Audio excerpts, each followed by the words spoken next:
Hello everyone, welcome back to the show. My name's Dan, this is Exploder, and I'm here with another episode right for your ear holes, because I assume that's where it goes. In this episode, I want to talk about professional wrestling from a historical context. I want to talk about something that's been on my mind the past few days. I've really been thinking about it, and I just wanted to sort of let it out. Maybe this is more of a single consciousness, sort of letting my thoughts out and putting it on here, but maybe that's the point of a podcast. I don't know. I don't have guests. I'm not famous. I didn't used to work for WWE. I'm not going to work for WWE. I'm not Eric Bischoff, Bruce Pritchard, Jim Ross, any of those guys, so I gotta do something. So here we are. In this time, I want to talk about wrestling from a historical context. I did this with the role of patriotism, with Power Bombs of Freedom. Check that one out. I've done it throughout the time, and sometimes I do modern wrestling, and sometimes I do nostalgia wrestling, which is more often than not. In this episode, I want to talk about wrestling, the age-old argument between what is sports and what's entertainment. Professional wrestling has existed in its modern form since about the 1860s. At the time, there were these guys traveling around, and there was the amateur contest where guys would travel around. Now, everyone talks about Abraham Lincoln, our 6'5" president with a inconvenient, hole in the back of his head, unfortunately. Luckily, he didn't have the hole while he was president. But everyone talks about him being a professional wrestler who, as it may have seemed, he might have invented the choke slam. And if he did, that's pretty badass. Everyone talks about that, but really what Abe Lincoln was sort of these guys that were traveling around doing amateur matches, sort of on their own. They may have been promoted a little bit, and these existed. These were regional champions. It was sort of a loose thing. This goes back into where soldiers would wrestle in between battles and things like that, and it sort of transferred it there. But the actual idea of a professional wrestling thing hadn't come about until the carnivals. P.T. Barnum famously employed a wrestler. Part of this sideshow was that he would employ this wrestler, and this guy, who the name slips me, if you're a historical wrestling junkie, if you know every single detail of these things, if you know the dollar amount that he paid people, by all means, if you would happen to be one of those people or know somebody who is, share this information with me. I had an article about it, and then I don't know what happened to it. I lost it. I forgot it. I don't know. But P.T. Barnum used to employ this wrestler, and his job was to go as part of the sideshow, as a part of the bearded lady and Tom Thumb and the guy with all the tattoos and the trapeze artist and all these things. In addition, he had this wrestler. And this guy was actually pretty short for his time, and the idea was that he would challenge locals. People from all kinds would come up, and he would say, if you can pin this person, you will make X amount of dollars. Let's say 5. I don't know. Let's say 5. 1860s. Let's say 5. If you can last 3 minutes with him, just last 3 minutes without being pinned by him, I'll give you 3. I'm pretty sure it's what it was, 5 and 3, something like that. And this is where, now, as it's a purely amateur contest, well, then that sounds an awful lot like a pumped up version of what I was talking about with Abe Lincoln. Well, that's not what this was. The first couple of guys who would come up and would actually beat the wrestler. The wrestler would lose to them. Well, that's pretty convenient, wouldn't it? Well, it turns out these guys were workers. They worked for the carnival. Their job was to go in and beat the wrestler to prime the, and here's the term here, marks. That's where carny comes from. Carny, the term kayfabe, things like that come from the carnival days. The marks, the actual people willing to pay real money or willing to risk their own actual self to try this, to come up and are summarily beaten by the wrestler because the wrestler was actually not working anymore. He was really wrestling. This happened for years. This traveled for years. And again, I saw an article on it, and it was something to the effect of they did this for, I believe, 10 years, and they paid out a minuscule amount. And this is, keep in mind, traveling around the country. So here, you're seeing this first combination of show and sport. You're seeing a guy who can legitimately wrestle, and a guy who's working is the word here, with the other performers, and then legitimately beating the marks, the fans. So that was the first start. Then you started seeing sort of a transition into guys who were legitimately beating each other, and the first time you saw an actual champion. Now, back in the day, it was called catch as catch can wrestling. That's what it was. That was sort of this general term for not Olympic style wrestling, not Greco-Roman, sort of this guys who would beat each other and could actually do it, and it was on the ground often, maybe a mat if you were lucky. In 1887, the original Strangler Lewis, Evan Strangler Lewis, keep in mind there's Evan and there's Ed, this is Evan, beat Joe Acton in Chicago, Illinois to become the first, as far as in the modern era, catch as catch can champion. And of course, this is the famous one where in 1904, the first idea of a world title was come up with, where the Russian Lion George Hackenschmidt, who was European champion, faced Tom Jenkins, the American champion, to become the first concept of a world champion. And again, These were professional amateur matches, if that makes any sense. These guys were actually wrestling each other. George Hackenschmidt legitimately beat Tom Jenkins, as far as we can tell, and created it was a sport. It was like boxing, and it wasn't like boxing like you see on TV, like boxing where, there's this thing like, well, was it bought? Is the mafia involved? I mean, this was legitimate. This is about as legitimate as it could be. It was seen as legitimate as baseball. It was seen as legitimate as any other modern sport. The National Wrestling Association was created around this time sort of to be the organizing body, but of course would break up because a bunch of promoters started acting like a bunch of promoters and everyone had their own thing. And then there was a transition, and I'm telling you a little bit of history here. I'm getting into the debate, but I'm telling you about history because it's really important to understand the backstory to understand why this is still going on to this very day. This is when it started becoming more of a show. In the 1920s, a group of promoters that were called the Gold Dust Trio consisted of Ed Strangler Lewis, the second Strangler Lewis, who was arguably the more famous one, Billy Sandow, and Joseph Toots Mont. That name's going to come in important later. Toots Mont is going to come in later, and I'm going to explain why. They created the first real wrestling promotion. Instead of just a promoter coming in, doing a match or doing 2 matches or whatever and leaving town, they created a promotion that took wrestling matches out of carnivals and sideshows and the P.T. Barnums of the world and made it a spectacle and a sport of its own. Indirectly, they also created modern sports entertainment because they started creating feuds and angles and all these things that would become part of modern entertainment, but was not seen as a sport. But at the same time, they also weren't part of the sideshow anymore. They weren't next to the bearded lady and Tom Thumb and all these things. They were a thing unto itself. It'd be like if baseball used to be part of the circus or whatever, and then someone went, well, why don't we just have a baseball game on its own? It was to that effect. Major League Baseball exists now, but imagine if Major League Baseball existed as like something you did in addition to the circus, or in addition to, I don't know if there's a good analog there, but basically as an addition to something else. You had a trade show, oh, by the way, there was a baseball game on the other side of the building, or something like that. To make it its own spectacle was a big transition, but it also created the big idea of the show, the spectacle, the angle, the work. And that's where it started coming back into showbiz and became more entertainment yet again. This, of course, would lead to a mix of wrestlers, the guys who could wrestle, and entertainers, the guys who were more flashy and showy. And this dichotomy existed and still exists to this day, and it wouldn't change though. So there was always going to be this debate, and it happened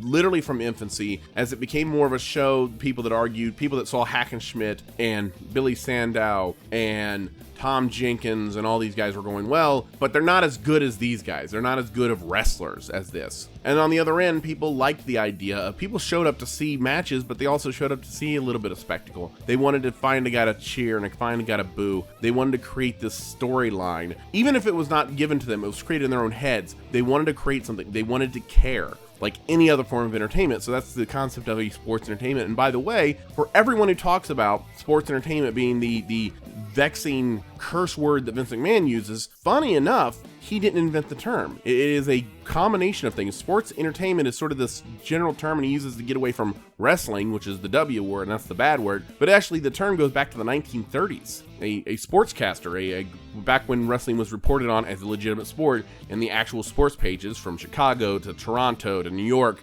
someone legitimately wrote down that term, sports entertainment. I believe it was 1935, and that is where this came from. And maybe, so maybe Vince McMahon knew that, or maybe he knew his history, or maybe it was a complete coincidence. But this term actually goes back a lot farther than the WWF. So just gonna get that out there. This all came into a head in 1963 when the NWA experienced its first big split. Vern Gagne had left the NWA in 1960, but the big split came in 1963. In 1963, Vincent J. McMahon, that's Vince McMahon Sr., to those of you who don't know, and Toots Mont, there's that name again, disagreed with the NWA board of directors over the NWA champion. At the time, Toots Mont and Vince McMahon had a company called the Capital Wrestling Corporation, and they were in the Northeast, and the modern day Northeast NWA, modern day Baltimore, Madison Square Garden, Connecticut, that area, Pennsylvania, and those things of the like. And a young, brash former cop named Buddy Rogers was their champion, the Nature Boy, Buddy Rogers. Well, as Buddy Rogers worked for Capital, he worked for Toots Mont and Vince McMahon, and he was the NWA champion, other NWA promoters started noticing that Buddy Rogers was working primarily in Capital Wrestling territories, and the NWA, of course, the idea was a traveling world champion. So they needed a champion to sort of come and go and come into their territories, and guys who were in St. Louis are noticing, hey, we're not getting Buddy Rogers as much. We're not getting the NWA champion as much. So they were upset about that, but it was also a philosophical difference. The NWA holds a meeting and they decide that the next champion is going to be A, for a performance standpoint, and B, probably from a booking standpoint, let's be honest, was going to be Lou Thez, who was the protege of Ed Strangler Lewis. So he is a direct line of some of the old, what they used to call, don't snicker, they called them hookers. Guys who could legitimately hook you and make you scream out of pain. And over time, there was fewer and fewer of those guys. Lou Thez was considered one of those guys. He was trained directly by Ed Lewis, by Strangler Lewis, and he was that connection to the 1920s and the 30s, the guys who could legitimately hurt you. On the other hand, you had Buddy Rogers, who was the nature boy. He was up there and he was, put you in more in the mind of Ricky Starr or Gorgeous George, guys who weren't necessarily known for their in-ring skill, but had a reaction. People hated Buddy Rogers. And he wasn't the best wrestler. He wasn't the best in-ring performer. Anyone who's ever saw him will tell you that. He wasn't the best wrestler. He wasn't the greatest performer, but he could perform. He could get in the ring and he could, going to the ring, make you hate him. He could grab the mic and make you hate him. And that was what Toots Mont and Vince McMahon saw. They saw a guy who could get a reaction. Now, in the meantime, the rest of the NWA, seemingly the rest, if not all, a majority, saw the future going to Lou Thez, who was more of a traditionalist, more of a wrestler, more of a guy who legitimately could break you in half if he saw the need. Now, it's very complicated. The whole issue is very complicated. There was a $25,000 deposit you put in the belt. Rogers wouldn't give it back give the belt back without getting the deposit. The deposit was a way to ensure that the champion would lose the belt when asked to, and so on and so forth. So anyway, the match happens. Rogers loses the belt to Thez. The WWF has a Phantom tournament in Rio de Janeiro. Wonder how that turned out. And Buddy Rogers is the first WWF champion, Worldwide Wrestling Federation champion. Basic history. What would go from there would be this big split. As you would expect, as this becomes a philosophical issue, it also became a much bigger issue over time. The NWA would go for guys like Jack Briscoe and Dory Funk Jr. and Gene Kiniski and all these guys who were known for wrestling. They would even go to their second nature boy, Ric Flair. They were known for more of wrestling than they were entertaining. Now, they did have entertainers. They had guys who could perform and could make you care, Ric Flair being a great example, but they were probably, the NWA, most likely, most people would know them as the wrestling promotion. Meanwhile, the Worldwide Wrestling Federation would put the belt on a guy you may have heard of named Bruno Sammartino, and then guys like Billy Graham, Ivan Koloff, and they would have these moments where, quite frankly, a lot of their champions were more, I don't want to say gimmicks, because I think there's a negative connotation to that, but they would put the belt on a guy who was more of a character or more of a draw than he was a performer. I don't think, on a technical standpoint, I don't think you could compare a guy like Dory Funk Jr. and, let's just say, Pedro Morales. It's not a knock on Pedro Morales, but if you compared the two, I think Dory Funk Jr. is the better technical wrestler. But if you talk about who had a better impact in the area they were in, you got to give the advantage to Pedro Morales, to Sammartino, to these guys, with all due respect to Dory Funk Jr., and I love the Funks. But this split became more, it was a philosophical split, but it created a much bigger divide in the company. And again, this is something that's existed since about the 20s. The idea of the sport versus the entertainment, the performer versus the wrestler. Those things, it became more, and over time it became more well known, honestly. The company, the WWF, what would become the WWE, would rely more on gimmicks, more on big men with big characters and great emotional investments, and even if the ring work was passable or not even that good. The three biggest stars the WWF has ever had, WWF, WWE, screw the pandas, have ever had were Hulk Hogan, a post-neck injury Steve Austin, and John Cena. And I'm not here to insult any three of those guys. All three of those guys have made more money in professional wrestling than I've ever made doing anything in my entire life and probably ever will. Let's call it what it is. But if you look at those three, can you look at those three and say that those three are known for their technical prowess? They're known for their technical skills? No. Do you remember them? Oh, hell yeah. You remember them. You remember a lot of things about them. John Cena, for all the crap he gets, he's the top drawing guy in an era where drawing wasn't that big, but he was the guy. He didn't draw as much as Steve Austin. Hulk Hogan is not known for, could he wrestle? Yeah. I mean, being in Japan showed he could wrestle if given the right opponent and ability and expectations, but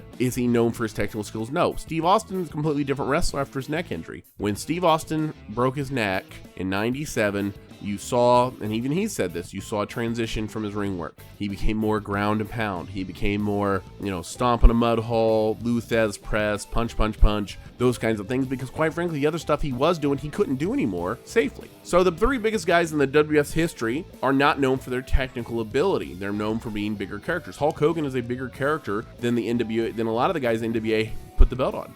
And it's a bigger character. Is it a better wrestler? No, but he's a better character. And that became, again, that split continued. The debate still goes on, and it's an endless debate. That's the thing with this debate. It's a debate that never stops. People who like the WWE argue that the technically based promotions like Ring of Honor and New Japan, they argue against it because it's just not that style. It's not as much emotional investment. Meanwhile, the fans of Ring of Honor and New Japan criticize WWE for relying too little on ring action, pushing the technically deficient as long as they're memorable and or can do an interview. To be fair to WWE, the more ring-based, strict wrestling promotions historically don't do near the TV ratings that WWE does. WWE is sports entertainment, and people can deride that all they want. And while WWE's ratings are stagnant, and some argue they don't matter anymore, I think they matter somewhat, but they're diversified, but I don't want to get into that. But their product, even if they're stagnant, they're still doing better ratings than something that's more historically solely wrestling based. Look at the prime of WCW. The prime of WCW, if you looked at what they were doing with the NWO and with Hulk Hogan and with all these things, historically, what WCW was doing its best, if you actually go back and watch, the actual matches were abysmal. I mean, really what it was. The angles are great, the NWO was great, but the NWO wasn't known for its wrestling matches, they were known for the angles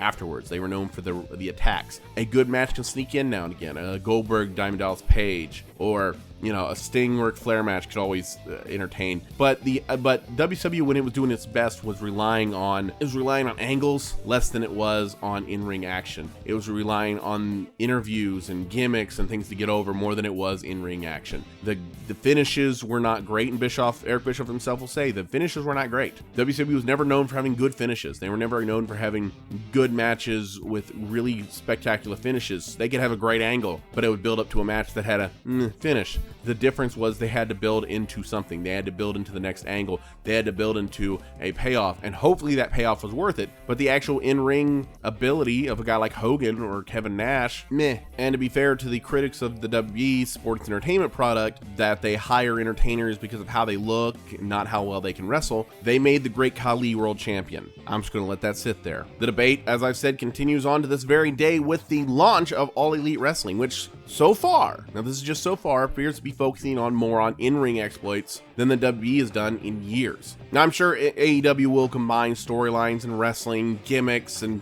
gaga and all those things, which you have to do. You have to balance the two out. You can't have all of one. If you have one that's just all wrestling, no characters, no gimmicks, no gaga, no entertainment, no interviews, no over the top, it's a boring show. I don't care how much you love wrestling. If you love wrestling and you watch a 3-hour show that's just wrestling matches, boom, boom, boom, they finish the match, the ring announcer announces the next one, and they come back, whether it's an indie show, whether it's WWE, whether it's Ring of Honor, I don't care what it is. If they do 3 hours of a show and it's just match after match after match after match, and there's no angles involved, there's no, the most you get from a match is when the guy comes out and as the heel and makes fun of the crowd or pisses off the crowd or whatever, right at the beginning. If that's all you get out of a show, it's boring. It's a boring show. So you have to balance out the quote unquote gaga. You have to have a little bit of gimmick and a little bit of character, but it's a matter of how much you want to push that compared to what you're doing in the ring. That's really it's the balance. It's not getting rid of one or the other. It's about the balance. There are times where they would push guys. The WWE's going back and forth on this kind of stuff. WWE has had moments where they're like Hogan with his Monster of the Week scenario, and WCW did this too with Hulk Hogan and the Dungeon of Doom, which was 90% gaga, where I'm not kidding, at one point teleported to a literal Dungeon of Doom, and the matches were meh.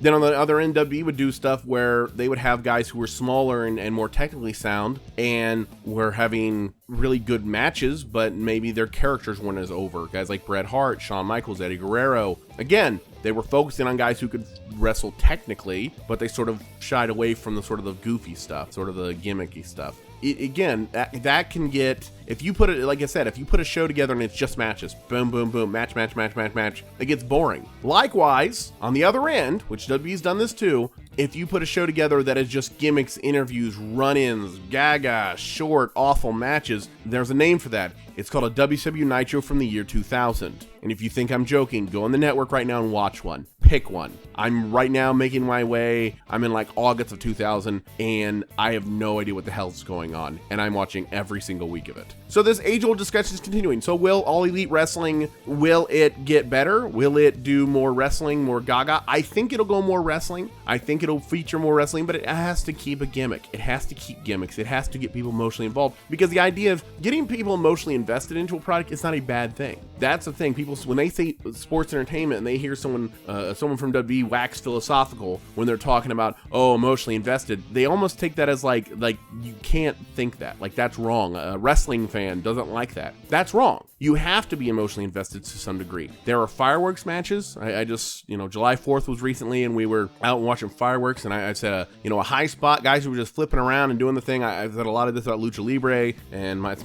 my main criticism, guys like the Young Bucks, is they're like fireworks. You see it, and it's, when you see it, but they're not memorable. I mean, really, think about, that's what I've always said, think about remember a particular time you saw fireworks. You remember stuff around it, but the actual fireworks themselves, I don't know. They were bright. You don't remember that stuff. It's good to look at, but it doesn't mean anything in the long term. And that's the kind of stuff. So that kind of stuff, it has a place. It has a place. That's what the cruiserweight matches were in WCW. That's what they're for. And that's fine. And that's what they're for. But you have to balance that. You have to have those matches, but you also have to have the stuff that people care about. You have to make them care about Chris Jericho and Adam Page. That's going to be for the heavyweight title. That's the next one. You got to make them care. You got to make them care about Joey Janela and Jon Moxley. You got to care about the upcoming, Moxley, Kenny Omega thing. You have to make them care. That's the thing. So you can do it in the ring and you have a good match, but if you don't give them a reason, whether it's a gimmick or a stipulation or, like I said, the gaga, if you don't do that,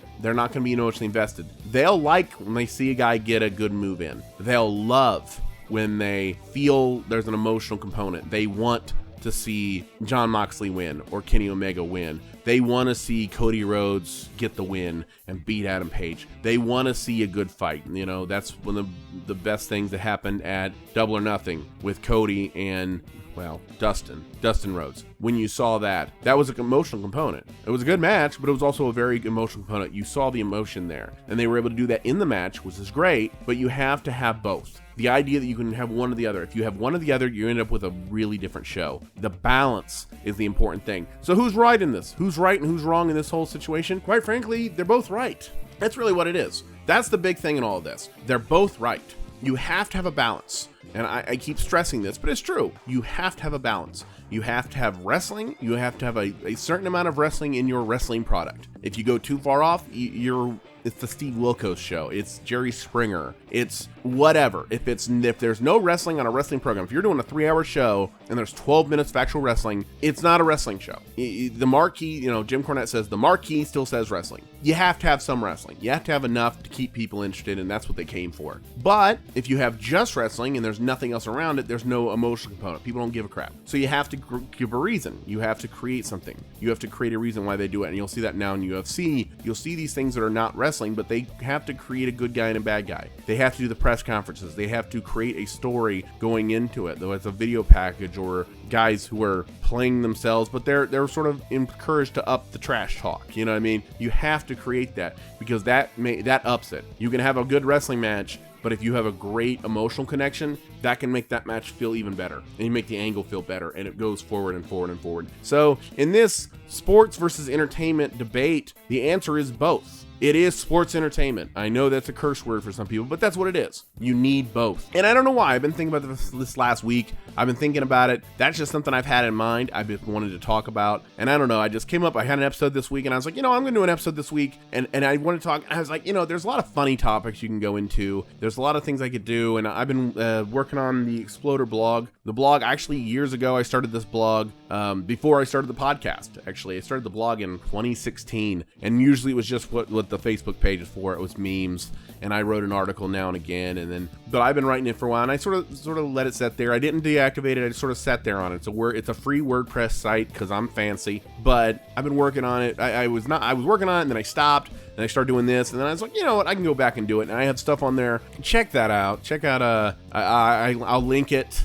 I linked on the page. Every once in a while I'll send an article to it, so stuff like that. So I'm doing that. That's just a little thing on the side. I'm doing this every week, but I was thinking about other topics and things to talk about, and a lot of stuff I ended up doing, I ended up putting on the blog. I got, the worst this, the forgotten this or that, and those are things I do. But then when it came down to this, it's just something that for whatever reason in the back of my mind for the past couple days, and I just wanted to get it out there. So tell me what you think. I mean, really, tell me what you think. Do you think that I'm full of crap? Do you think that there's a good balance? What do you think is the perfect balance? What do you think, if you're a fan of wrestling, have been for a while, what do you think was the perfect year? If you could pick one, pick a perfect year that combined wrestling and gimmicks. The in-ring talent, the in-ring matches were really good, but it had that emotional component. It had the gimmicks and everything, and it put it together into a package that was just about as close to perfect as possible. What year do you think had that? And there are no wrong answers. It's an opinion. I just want to know. This whole show is my opinion, so I want to hear yours. So I want to hear from you. Again, as always, if you have any topic ideas or anything, or you just want to send me some hate mail, tell me that I suck or whatever, I'm up to anything. If you want to debate me,